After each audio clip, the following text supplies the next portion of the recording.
بسم الله الرحمن الرحيم والصلاة والسلام على سيدنا محمد. رب اشرح لي صدري ويسر لي أمري واحلل عقدة من لساني يفقهوا قولي. I want to thank each one of you for coming, and I pray that Allah subhanahu wa ta'ala makes this gathering a gathering of mercy, inshallah. I want you to think of the Quran as an ocean, and when you think of the Quran as an ocean, I want you to dive into this Quran, and this is what we'll do together. I want us to dive into the Quran together and extract pearls and gems and insights and wisdom from this beautiful ocean that we have in front of us. And today specifically we will be talking about Surah Maryam, inshallah. And to give you some history about Surah Maryam, does anybody know, and I want to make this gathering more engaging, inshallah, just so it's not me talking at you guys. So I would love your input. Does anybody know the history of Surah Maryam and when the first time it was recited in public? Okay. So hopefully the hands will come later as we get more comfortable. But inshallah, basically, just to give you some history, this surah came down in the middle Meccan period, and the Muslims were being persecuted in Mecca, and they sought refuge in Abyssinia or in Habasha. And there was a just Christian ruler, his name was Najashi. And at the time, he told them, you can come to my land and you're secure here. But then the people of Quraysh, the polytheists, were not happy that the Muslims had this safe place. So they came complaining to him saying, how could you bring these people to your land, And so then this Christian ruler, because he was very just, he asked, a spokesperson for the Muslims to come. And he said, I want to hear both sides. So the spokesperson from the Muslim side was Ja'far bin Abi Talib, who was the cousin of Prophet Muhammad sallallahu alaihi wasallam. And he recited from Surah Maryam to him. Knowing Christianity and how much they value, Maryam and Prophet Isa, he recited some verses from the surah to him. And immediately the king, upon hearing these verses, he started weeping. And he said, most surely this revelation and the revelation of Jesus have come from the same source. By God, I will not give you up unto the hands of these people. So he saw the mercy in Surah Maryam, and he let these Muslims stay in Abyssinia for good. And looking in Surah Maryam altogether, you see this theme of rahmah, of compassion and mercy over and over again. And I want to focus on that today. The name Rahman or Ar-Rahman, you can't translate it into one word in English. Ar-Rahman is not just the most merciful, but the most compassionate, the most gracious, the most merciful, the one full of goodness, to his servants. And so it's really hard translating it to just one word. There's, again, so much mercy in this name, Ar-Rahman. And Ar-Rahman is actually a name of Allah that's exclusive to him. So for instance, you have names like Kareem. Allah is Al-Kareem, the most generous, but you can also name somebody else, a human Kareem, like he's generous. But Ar-Rahman is exclusive to Allah. Nobody can be Rahman except Allah. This is only for Allah subhanahu wa ta'ala. So this shows, that this name is so powerful and so majestic that only Allah can be that compassionate. In this surah, and actually what's interesting about Ar-Rahman is that it's mentioned in Surah Maryam more times than any time in the entire Quran. Ar-Rahman is mentioned 16 times in Surah Maryam. And it's almost double the amount of times mentioned in any other surah in the entire Quran. So today I want to, dissect, the surah with you and, extract all these wisdoms and especially just see how much this surah is embedded with mercy and compassion. Does anybody know the root word of Rahman? What's the root word in Arabic? So Rahim, yeah. So Rahim. And another word for Rahim besides compassion is the womb of the mother. And it's so interesting that the same word used for compassion is also the womb of the mother. And when you think of a mother holding, a baby for 9 months inside of her, think of how much mercy goes along with that. Who's nurturing the baby inside? The mother's not doing anything, but Allah's taking care of that baby. And there's so much rahmah tied in between the womb and between Allah Ta'ala giving that nourishment to that child. And it's interesting that even rahmah is mentioned so many times in Surah Maryam because Maryam's story has to do with her carrying a baby in her rahim, in her womb. So like there's so much correlation between compassion and the baby, and so much going on at the same time in the surah, and it's beautiful to look at.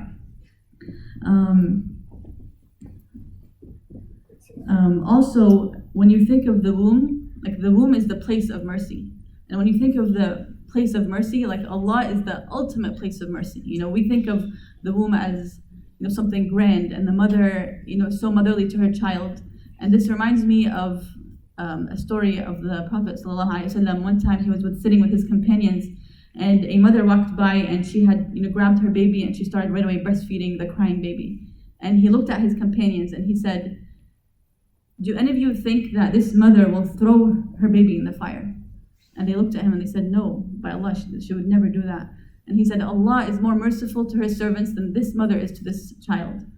And the companions were taken aback, like, wow, like that's so intense. And when we think of Allah as Ar-Rahman and we think of that hadith, there's really so much goodness to rely on Allah subhanahu wa ta'ala. And if He's more merciful to us than our mothers are to their babies, then we are so lucky to have Ar-Rahman in our lives. Now going on into the story, I want you, if you want to be more interactive, if you guys have a Quran with you, you can grab one, and that way we can dissect each of the verses that have Rahma. I'm going to basically go through bullet points and I guess just talk about the times where Allah subhanahu wa ta'ala mentioned Rahma and what we can gather from each of those verses. So if you want to either grab a mushaf or go on your phones and pull up an app from Surah Maryam, you can do that with us and follow along. The first verse that mentions Rahma in Surah Maryam is immediately the second verse. And the second verse says, ذِكْرُ رَحْمَةِ رَبِّكَ عَبْدَهُ Zakariya. This is a reminder of the mercy of your Lord to her servant Zakariya. And immediately you see the Rahma, the second verse, bam, it's right there. There's mercy, there's compassion. And Allah starts talking about Zakariya.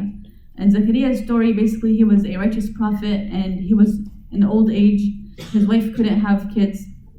And he really didn't want to leave his lineage like that. He wanted to have a son to take over his lineage. And what he does is make dua for a righteous son. And the way he makes dua is extremely beautiful. And this is what I want to focus on right now. If you look at verse number 3, it says, إِذْ نَادَى رَبَّهُ نِدَاءً خَفِيًّا.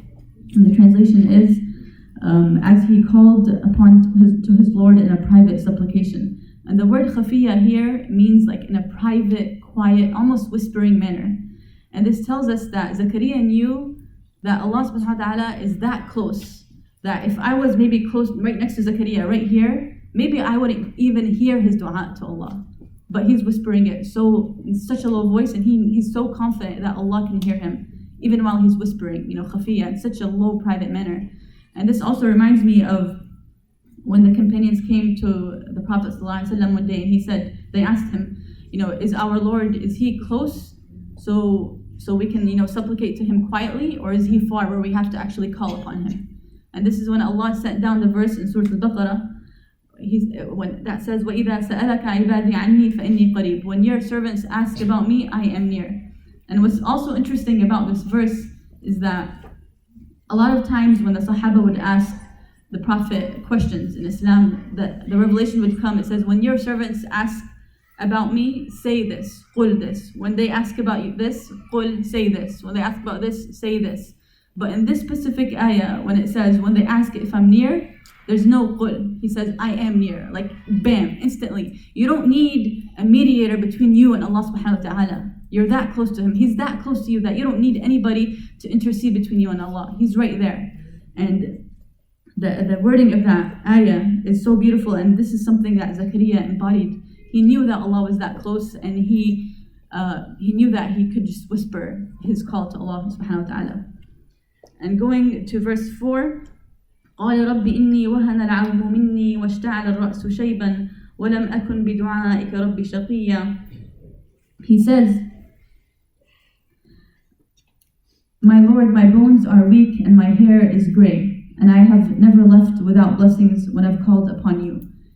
And here what he's doing is, he's using this unique technique in calling upon Allah subhanahu wa ta'ala. A lot of times, you hear of different techniques of how to call upon Allah. And one technique is to call upon Allah by His grandness. And sometimes you hear call upon Allah, say, Ya Allah, you're the most powerful, you're the most merciful, you're capable of anything, so grant me this. And that's one technique to use in making dua.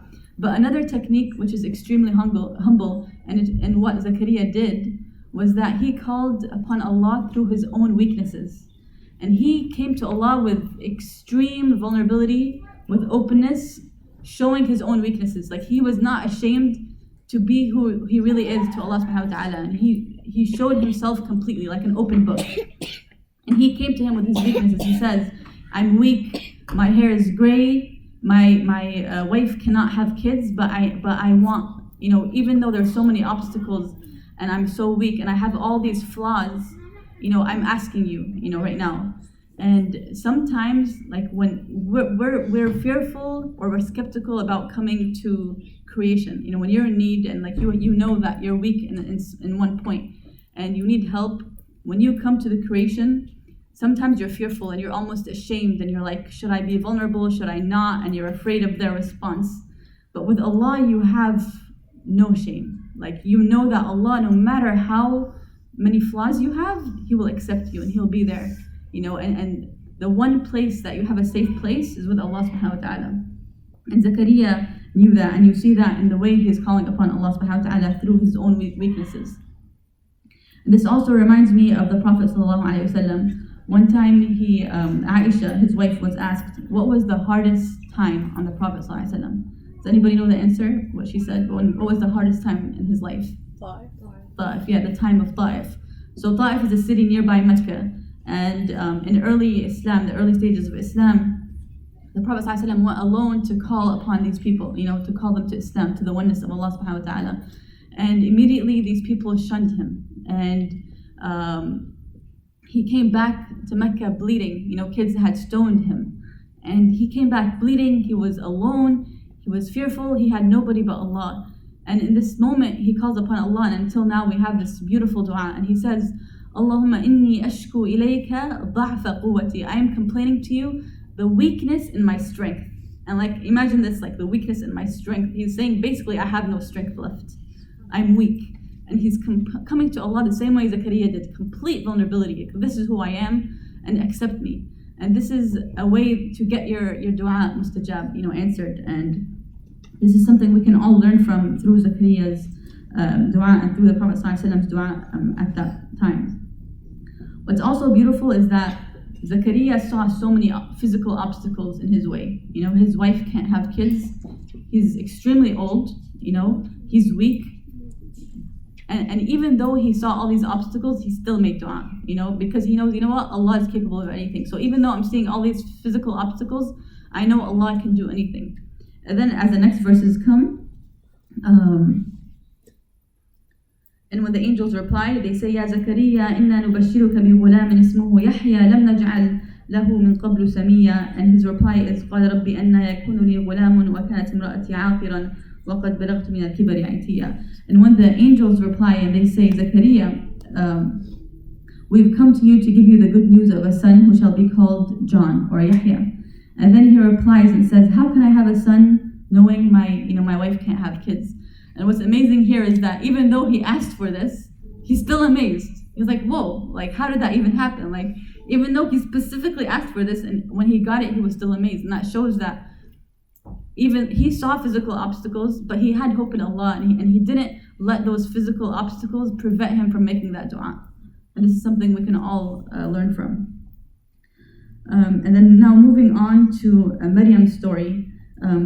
How is Maryam related to Zakariya? Anybody know? His niece, yeah. So now moving on to Maryam in verse number 16, if you want to follow along, it starts Maryam. And basically Maryam was the niece of Prophet Zakariya. And she had وَذْكُرْ فِي الْكِتَابِ مَرْيَمَ إِذْ انْتَبَذَتْ مِنْ أَهْلِهَا مَكَانًا شَرْقِيًّا, which translates to mention in the book of Mary when she withdrew from her family to a place in the east. Basically, she was in a mihrab, in a sacred place of worship, and all she did was worship Allah subhanahu wa ta'ala. She was an extremely pious woman. And in her story, Allah subhanahu wa ta'ala sends down this person to her, this angel. And let me read the verses to you and then we can translate and talk about them.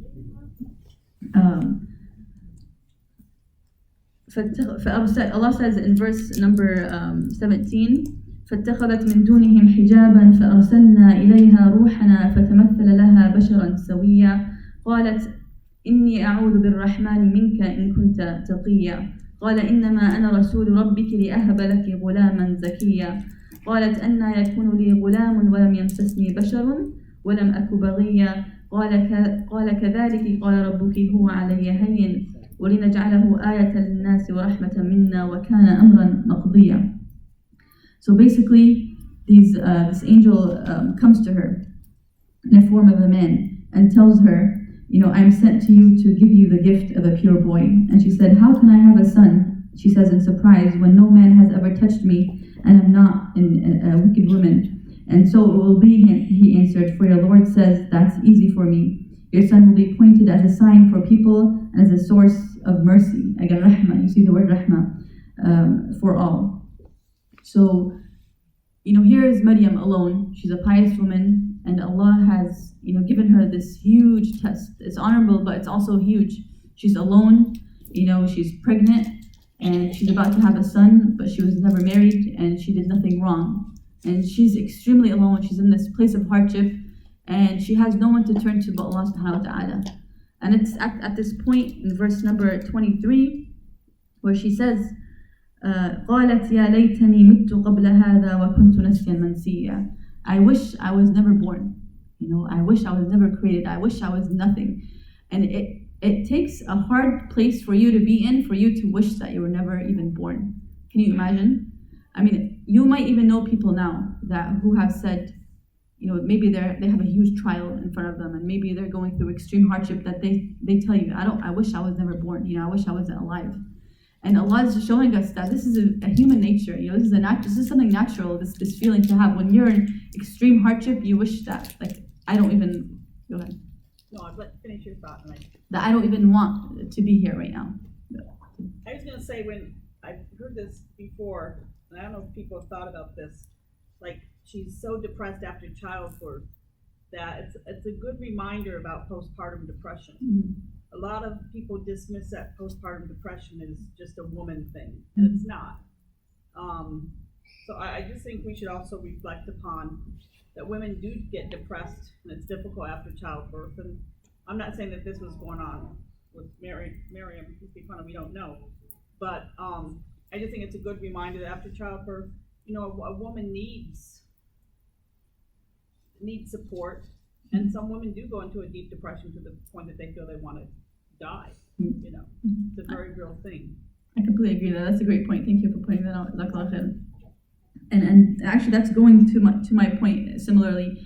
So in terms of when you know somebody who's going through this hard time, here Allah subhanahu wa ta'ala, the way He beautifully replies to Maryam when she says this, it gives us ingredients, to use to how to deal with somebody who's going through this, depression or this hardship or whatever you want to call it, this hard time. And the way He replies to her is so beautiful.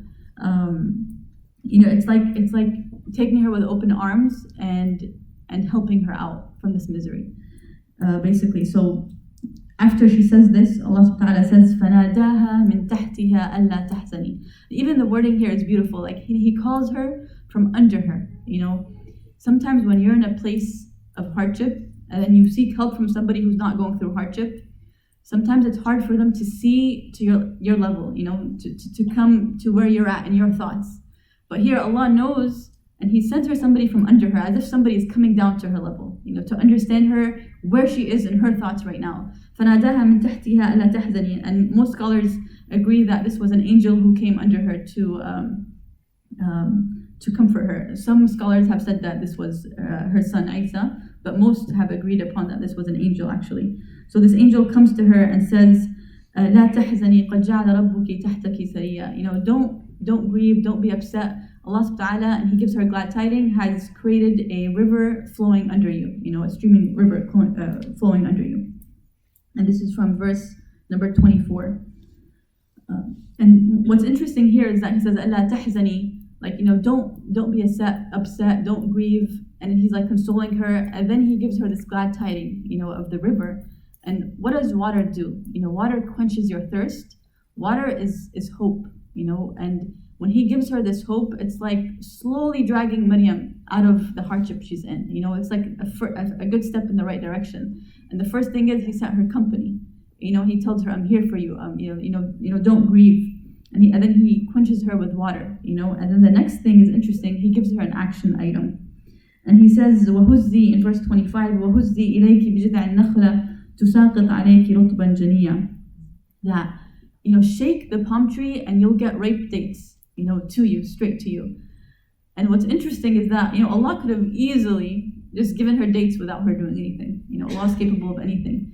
But he gave her an action item. And sometimes, you doing something, you feel the fruit of your labor. You're actually doing something to get that fruit. And this ties in very well with the whole theme of the entire Quran, with الَّذِينَ آمَنُوا وَعَمِلُوا الصَّالِحَاتِ. You see this over and over again. إِنَّ الَّذِينَ آمَنُوا وَعَمِلُوا الصَّالِحَاتِ. Those who believe and do good.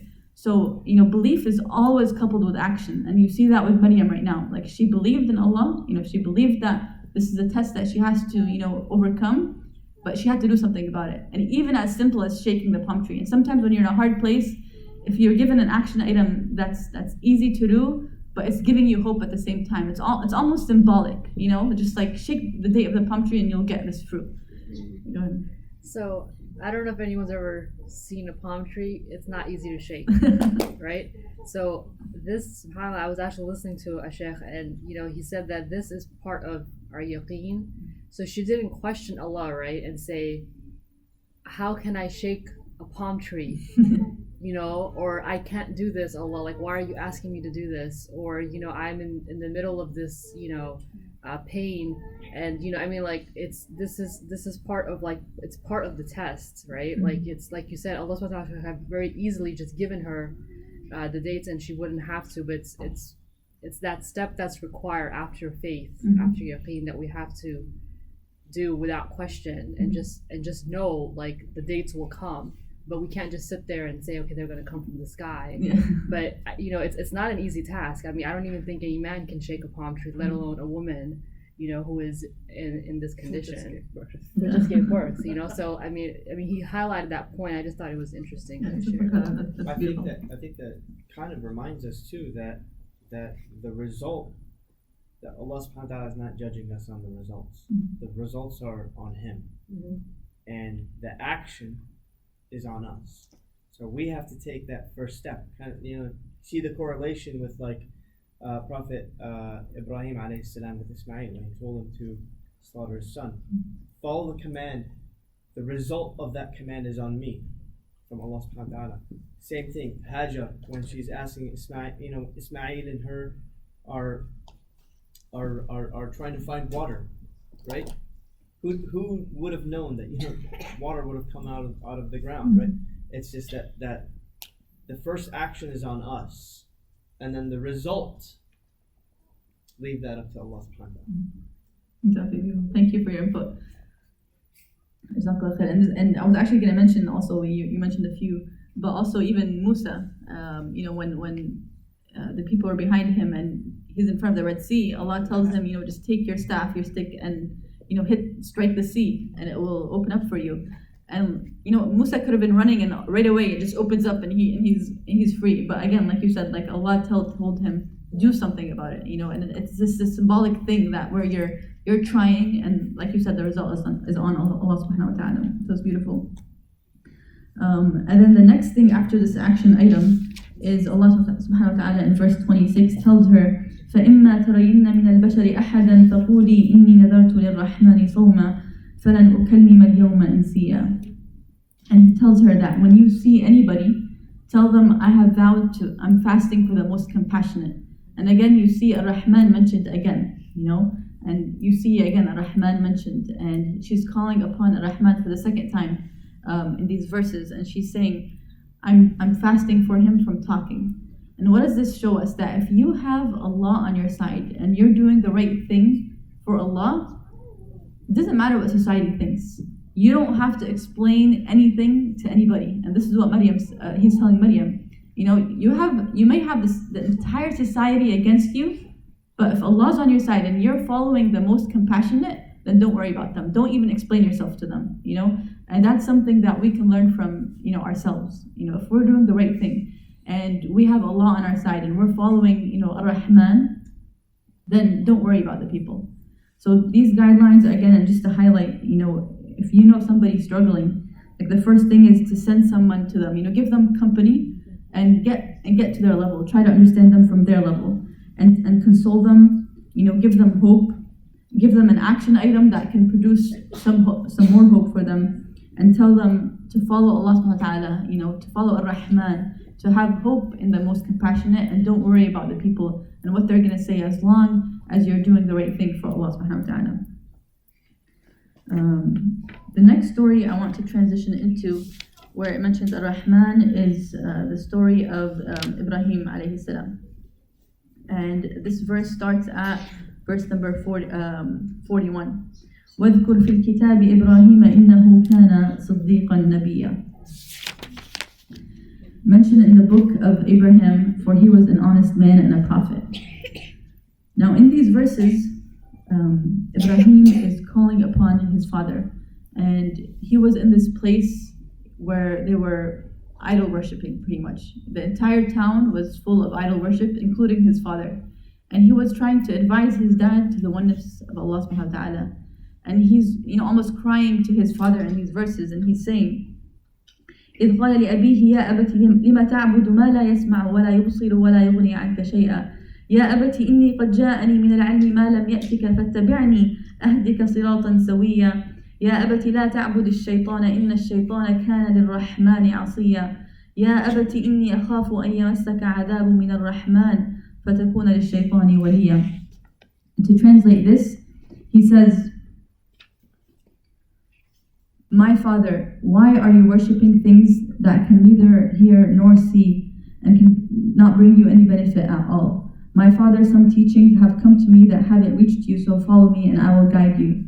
My father, do not bring the service of shaitan, for shaitan is a rebel against the compassionate. My father, I'm afraid that a punishment might befall you from the compassionate that might cause you to be included amongst shaitan's allies. So here, he's calling upon Ar-Rahman. He's telling him, I'm afraid that the most compassionate, and it's interesting that, again, he's calling, he could be threatening, and saying, the Jabbar, or, the most majestic is going to come, I'm afraid from him, but he's not even doing that. He's saying Ar-Rahman, the most compassionate, that's how he's calling upon, his dad to stop idol worship, to call him to the oneness of Allah subhanahu wa ta'ala. He's using this name of Ar-Rahman, of compassion and mercy. And not only is he calling him through Allah's name Ar-Rahman, but he's also, embodying Rahmah in his tone with his dad. Look how beautiful he's calling upon his dad. He's saying, Ya Abati.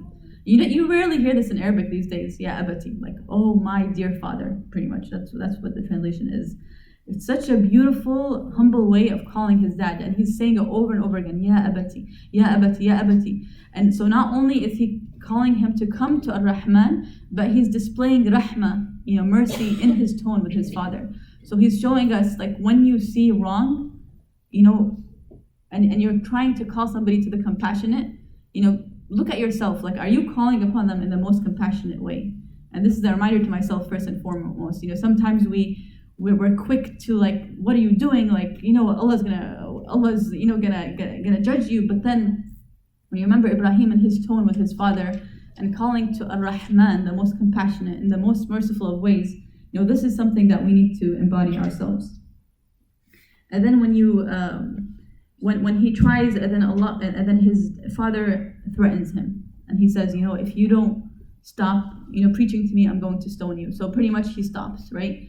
And like we were talking about before, the point is to try to do something when you see wrong and leave the results to Allah. So here the results, weren't the best. He wanted his father to understand the oneness of Allah, but he didn't get that. But at least he tried. At least he embodied amanu wa amilu salihat. He believed, he did good, and that's it. Now in verse 49, it says, فَلَمَّا اعْتَزَلَهُمْ وَمَا يَعْبُدُونَ مِن دُونِ اللَّهِ وَهَبْنَا لَهُ إِسْحَاقَ وَيَعْقُوبَ وَكُلًّا جَعَلْنَا نَبِيًّا, and it continues, وَوَهَبْنَا لَهُم مِّن رَحْمَتِنَا.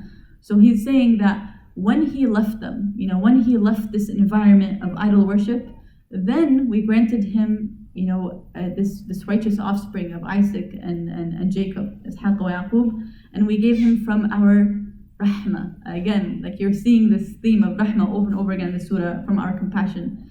What's interesting about this verse is that, Allah says after he left this environment, we gave him, and sometimes we want something so bad and we're asking Allah subhanahu wa ta'ala for it, but we're not getting it, and we're like, why are we not getting it? I'm asking Allah, I'm doing the right things, but sometimes you have to question your environment. Like, where are you? Who are you hanging out with? Who are you surrounding yourself with? And once you leave that toxicity, if you're not doing something that's pleasing to Allah, or if you're hanging out with a crowd that's not befitting with what Allah wants of you, once you leave that, sometimes that's when the rahmah will come. Sometimes it's a step on your part, again, like for you to do something to get Allah's rahmah. And this is what Ibrahim understood. I did my part, and now I'm leaving this idol worship pink town, and I'm leaving. And this is when Allah Ta'ala gave him from his rahmah. Moving on now, after these verses, Allah subhanahu wa ta'ala talks about more prophets briefly, and then he sums up this beautiful verse in verse number 58, and it's the ayah of Sajda. And I'll read the Arabic and then I'll translate. أولئك الذين أنعم الله عليهم من النبيين من ذرية آدم وممن حملنا مع نوح ومن ذرية إبراهيم وإسرائيل وممن هدينا واجتبينا إذا تتلى عليهم آيات الرحمن خروا سجدا وبكيا. The translation goes, those were some of the prophets from Adam's offspring who were favored by God and who were descended from those whom we carried with Noah, and some of whom from Abraham and from Israel. They were among those who we guided and selected. Whenever verses revealed from the compassionate were recited to them, they would bow down and prostrate in tears. To tell you a personal story, one time I was listening to this verse in my car as I was driving, and the reciter, the qari, was reciting in such a beautiful way, and he was crying himself.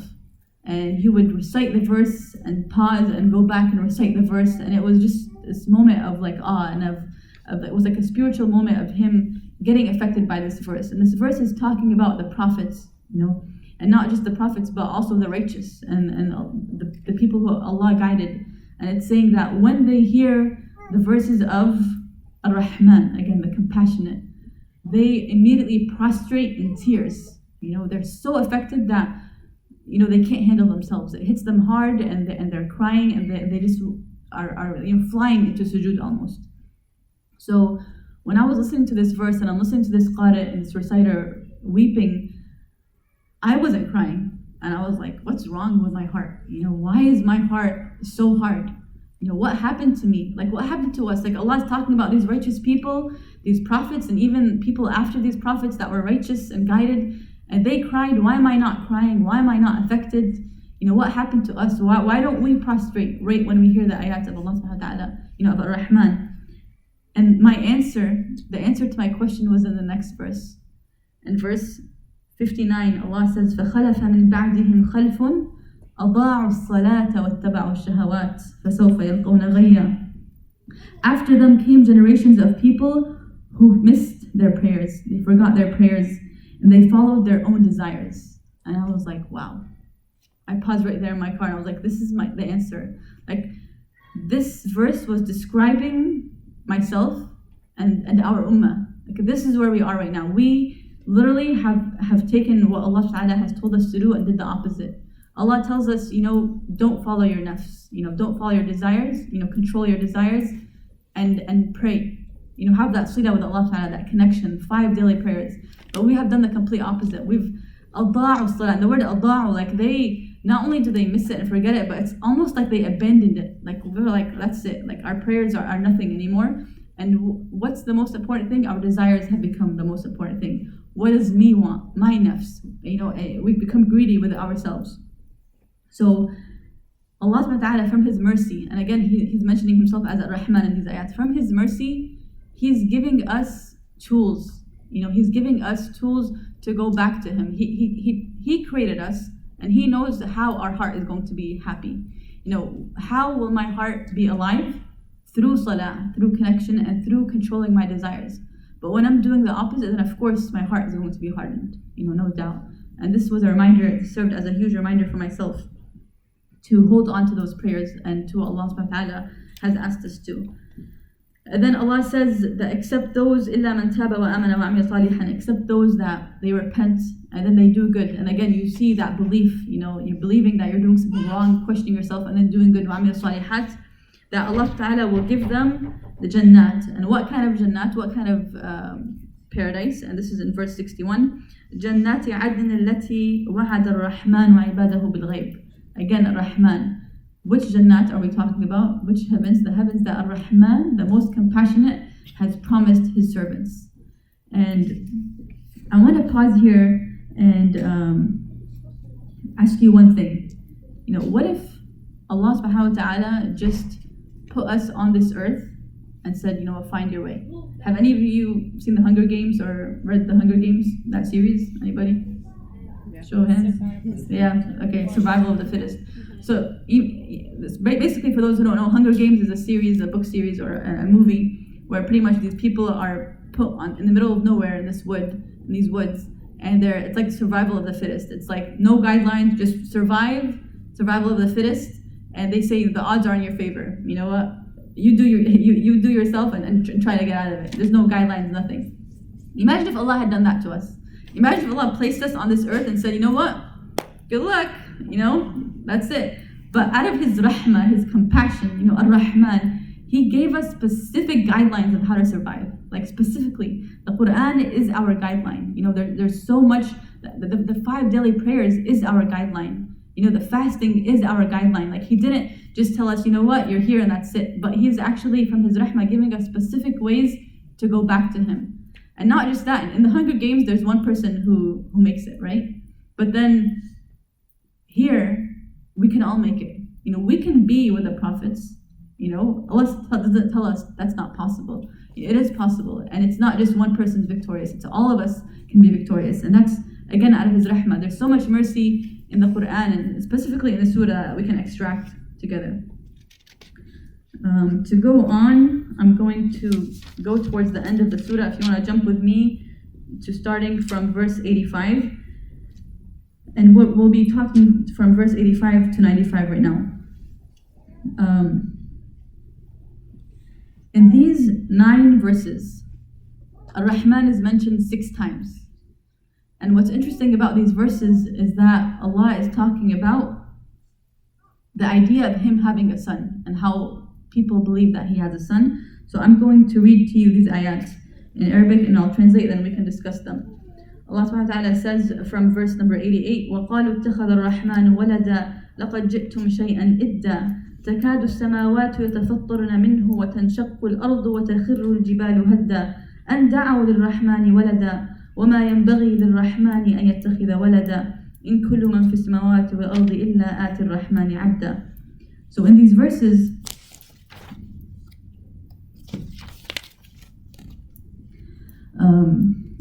Allah subhanahu wa ta'ala says they're claiming that the compassionate has taken a son. They've uttered an outrageous statement.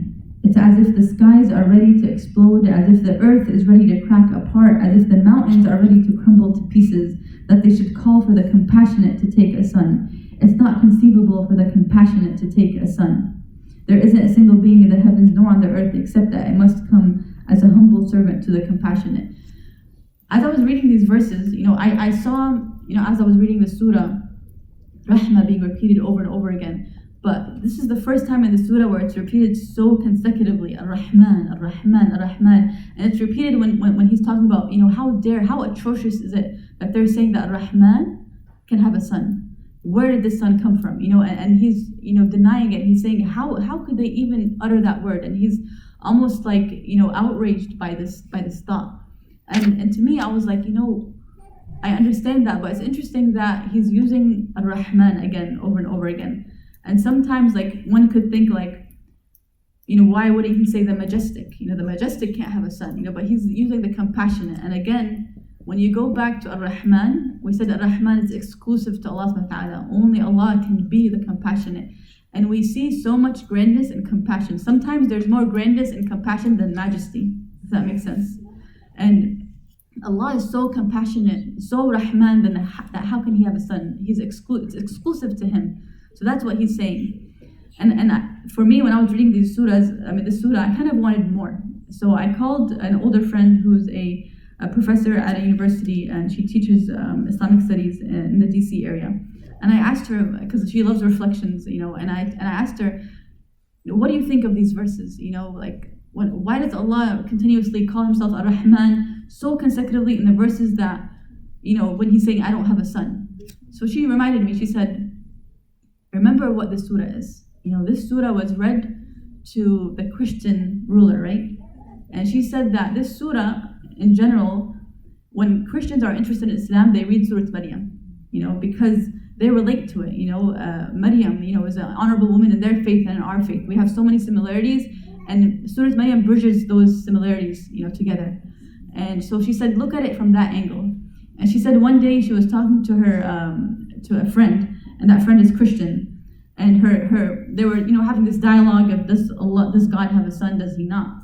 So this Christian woman was telling her, I understand that you believe God does not have a son. But she told her, me as a Christian woman, I believe in God and I do good, but at the end of the day, I'm comforted that through, this son's salvation, I'm going to go to Jannah, I'm going to go to heaven because of the son's salvation. He died for my sins, and that gives me so much comfort, at the end of the day, that even when she has so many faults, this person, that she has, the son to rely on, that He died for her sins. So she was saying that gives me comfort. So she was questioning my friend, and she was telling her, how are you comfortable with your own sins? How are you comfortable to go back on the Day of Judgment with your sins and only your little good deeds? How are you that comfortable? So then my friend took her back to these ayat, and she said, what does Allah call Himself in these ayat? She said, Ar-Rahman. She said, because I'm relying on Ar-Rahman. I don't need somebody to die for my sins when I have Ar-Rahman, the most compassionate. And she said the woman was blown away. And this is what we have also. Each one of us has Ar-Rahman to rely on.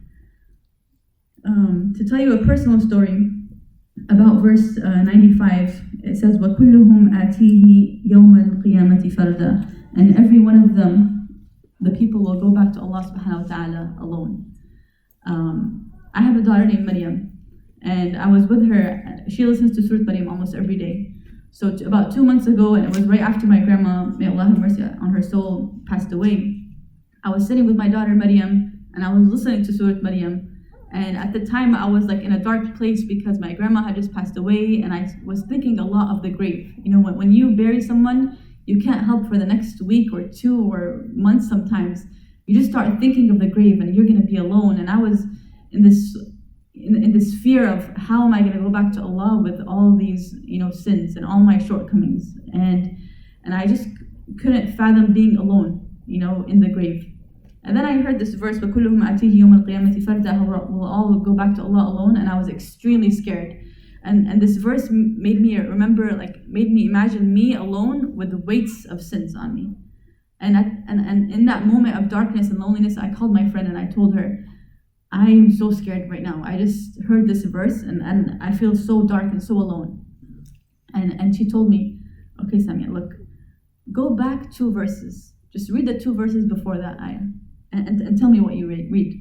So I opened the Mus'haf and I said, إِن كُلُّ مَنْ فِي السَّمَاوَاتِ وَالْأَرْضِ إِلَّا آتِ الرَّحْمَنِ عَبْدًا. That every one of us from the heavens and the earth will go back to Ar-Rahman, the most compassionate, as a servant. And she said, who are you returning to? How does Allah describe Himself? And I said, to Ar-Rahman. And then she said, there you go. And I was speechless. I was like, wow.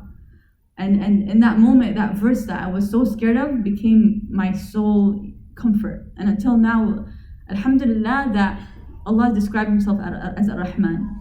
And again, can you imagine Allah saying that you were going back to somebody who's a judge or anything else other than Rahma? There's no better way, and every name of Allah, and when He mentions them in the Quran, has a purpose for it.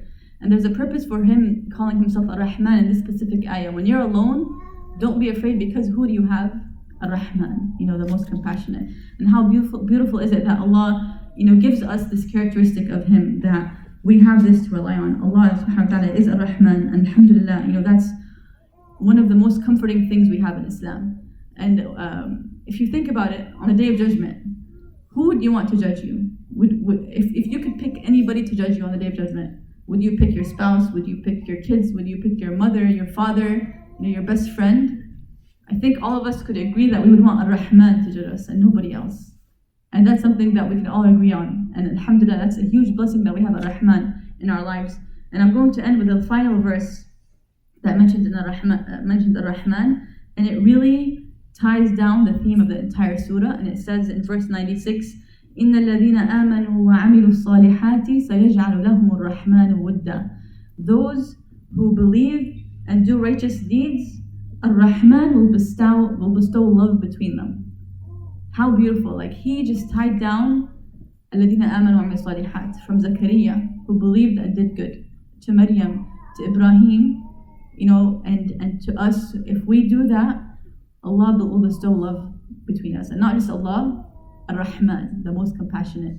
I ask Allah subhanahu wa ta'ala to make us from those who do good, to those who believe and couple it with doing good, inshallah, and who rely on Ar-Rahman and always remember Rahman in their prayers, and who also walk on this earth with Rahmah like the Prophet ﷺ did, and to make us more compassionate people like Zakariya and like Maryam and like Ibrahim. Before I end, I want you to go back to the concept of the ocean and just imagine how many pearls we extracted from this surah by itself.